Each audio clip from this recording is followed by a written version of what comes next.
Hi, my name is Joanna Whitney. I am an intuitive artist, a student of natural law, and an energy practitioner. And right now we're reading um, Your Mind and How to Use It by William Walker Atkinson, published in 1918, I believe. And he is the author of the Kybalion. He had the pen name The Three Initiates, as well as many other pen names. He was a prolific New Thought writer.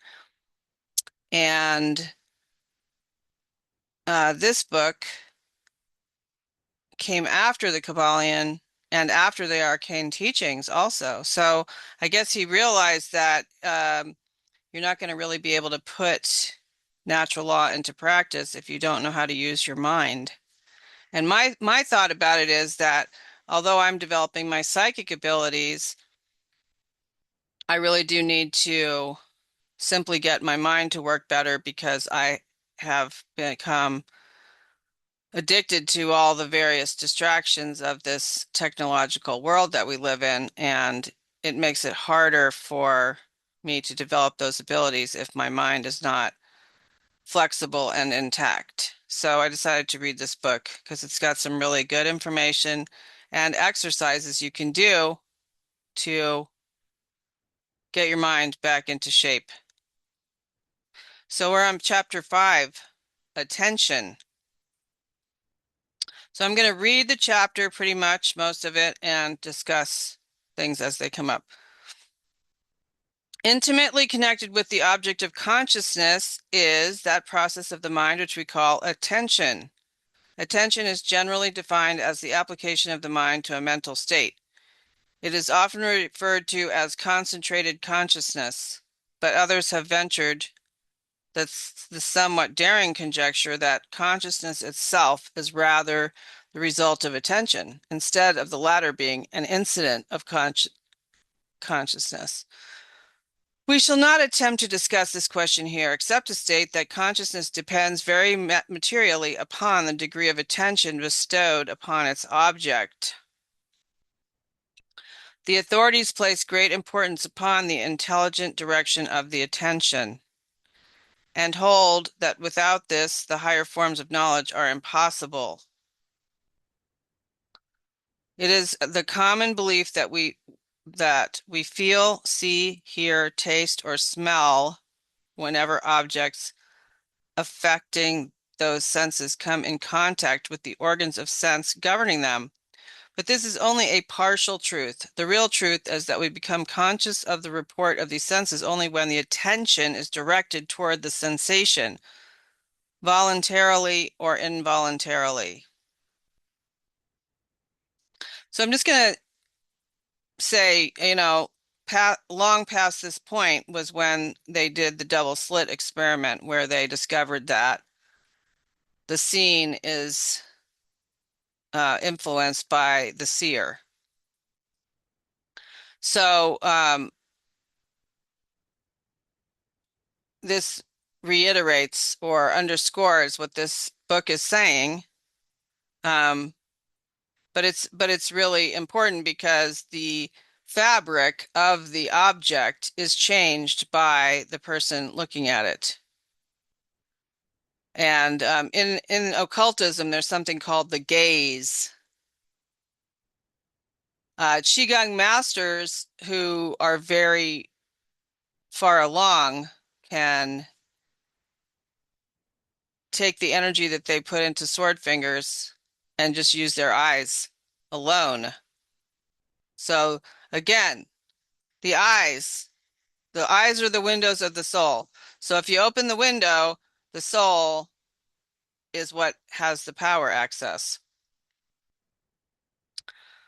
That is to say that in many cases, although the sense, nerves, and organs report a disturbance, the mind does not become consciously aware of the report unless the attention is directed toward it, either by an act of will or else by reflex action. For instance, the clock may strike loudly, and yet we may not be conscious of the fact, for we are concentrating our attention upon a book, or we may eat the choicest food without tasting it, for we are listening intently to the conversation of our charming neighbor.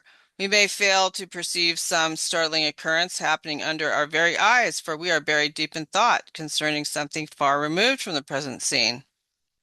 There are many cases on record showing that one may be so interested in speaking, thinking, or acting that he will not experience pain that would otherwise be intolerable. So we do know this today because it's happening by intention, distraction, distraction, distraction, constant distraction. We're constantly multitasking and doing two to more things at one time, and therefore we don't have our attention focused on anything. Writers have forgotten their pain in the concentrated interest bestowed upon their work. Mothers have failed to feel pain when their infants required urgent attention. Orators have been so carried away by their own eloquence that they failed to feel the pricking of the pin by means of which their friends have sought to attract their attention. Not only perception and feeling depend largely upon attention, but the processes of reasoning, memory, and even of will depend upon attention for much of their manifestation.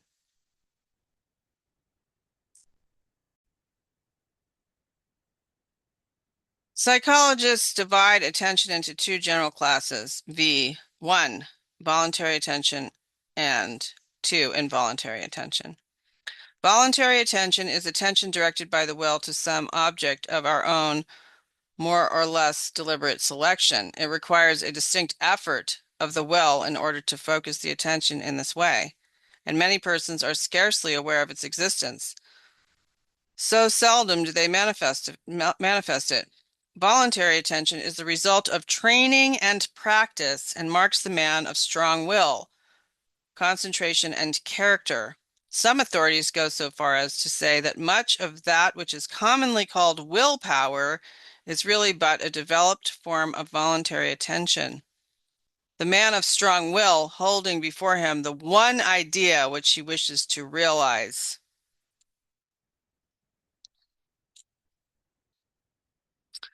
Just thinking about that for a minute, because I think that would be part of the dark occult Luciferian's desire would be to weaken our will,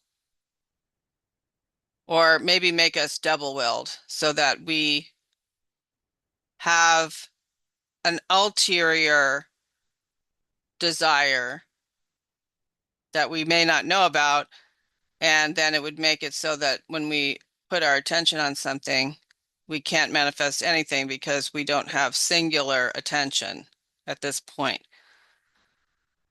Involuntary attention, often called reflex attention, is attention called forth by a nervous response to some sense stimulus. This is the common form of attention and is but the same form which is so strongly manifested by children whose attention is caught by every new object, but which cannot be held for any length of time by a familiar or uninteresting one. That's us today, right?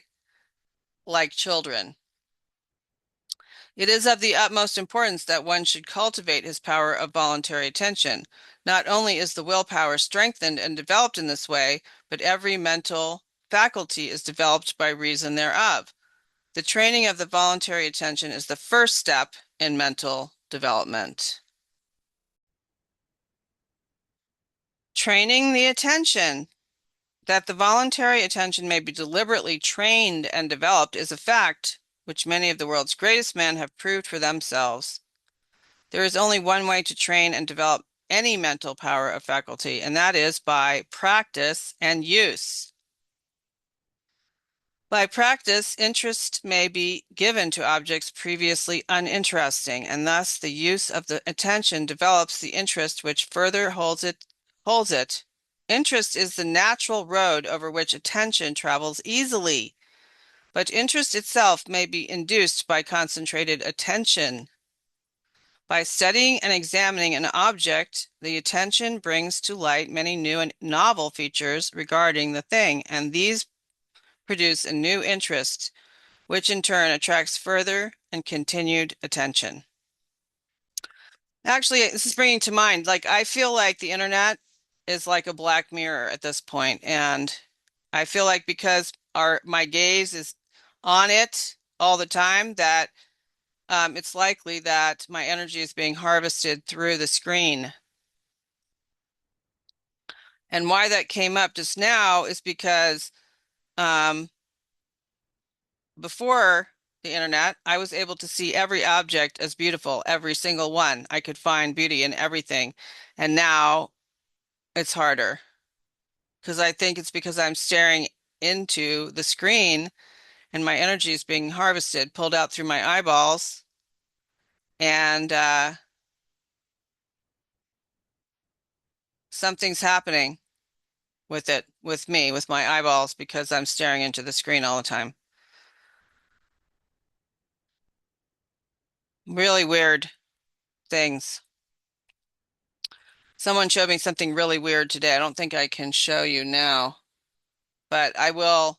I'll bring it up in another video. But it reminded me of this technology that we're dealing with. We have no idea how powerful it is or what it's doing to us. Maybe some people do, but um, it's just not, I'm sure it's not for good purpose. Let's put it that way. There is no royal road to the development of voluntary attention. The only true method is work, practice, and use. You must practice on uninteresting things, the primary interest being your desire to develop the power of voluntary attention. But as you begin to attend to the uninteresting thing, you will become interested in the task for its own sake. Take some object and place your mind upon it. Okay, I'm going to grab something off my desk right now that I'm going to use to demonstrate. This is a can of air. Okay. Um, it's not interesting to me, this can of air, at all.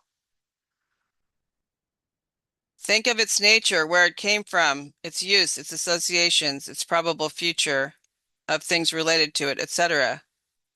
Keep the attention firmly upon it and shut out all outside ideas. Okay, so this is an Office Depot can of air, and it's cylindrical in nature. It has a round bottom. It has this red gun. Oh, you can't see it because and it's very uninteresting.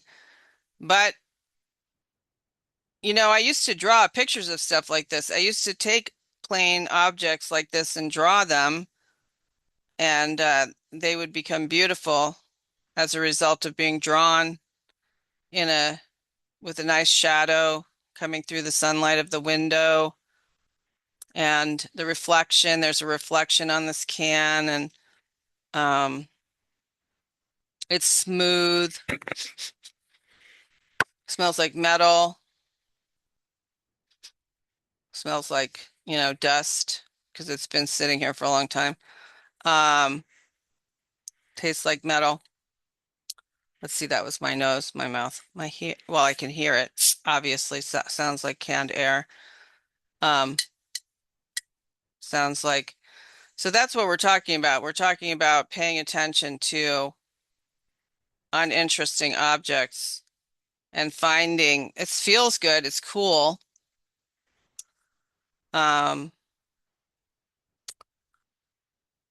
making them interesting. And what is it? Let me think about this for a second. Where it came from, probably came from China.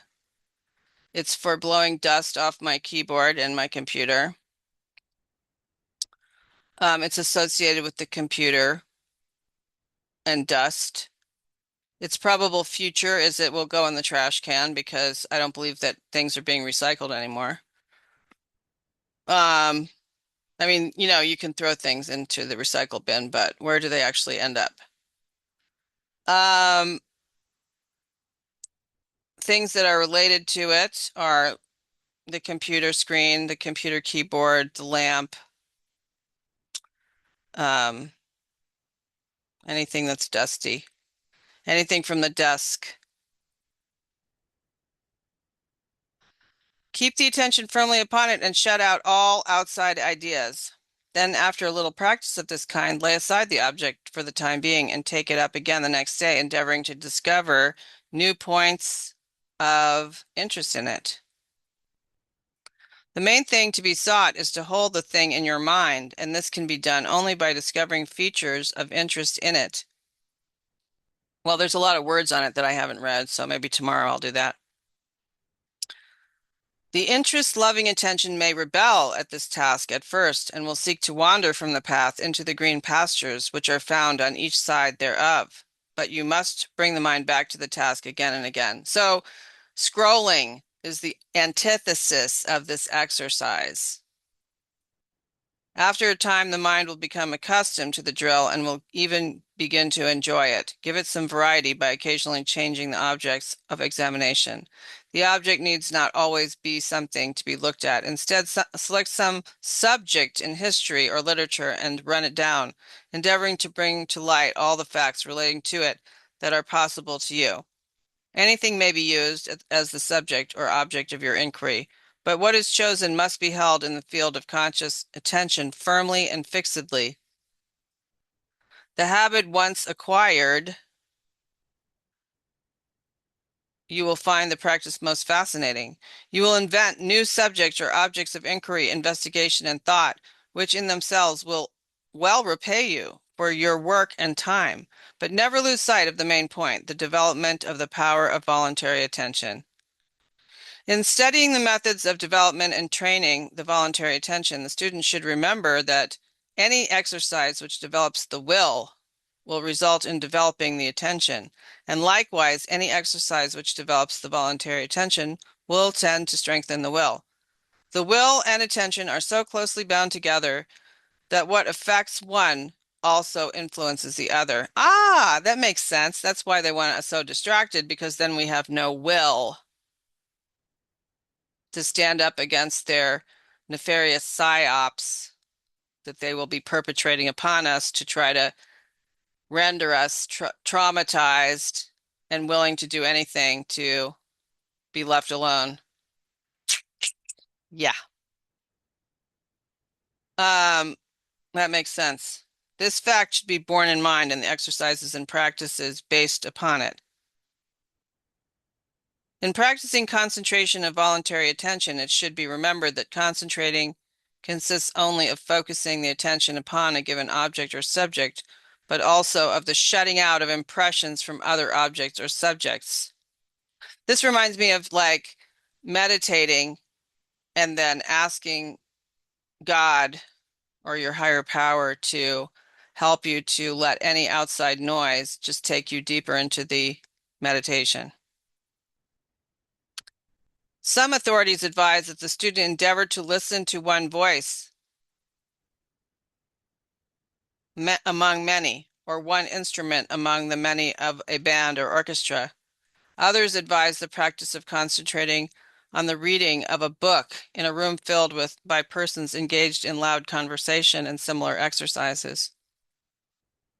Whatever aids in narrowing the circle of attention at a given moment tends to develop the power of voluntary attention. The study of mathematics and logic is also held to be an excellent practice in concentration of voluntary attention, inasmuch as these studies require close concentration and attention. Attention is also developed by any study or practice which demands analysis of a whole into its parts, and then the synthesis or building up of a whole from its scattered parts. Each of the senses should play a part in the exercises, and in addition to this, the mind should be trained to concentrate upon some one idea held within itself, some mental image or abstract idea existing independently of any object or immediate sense report. Well, hopefully you guys will practice that this week. Until next time.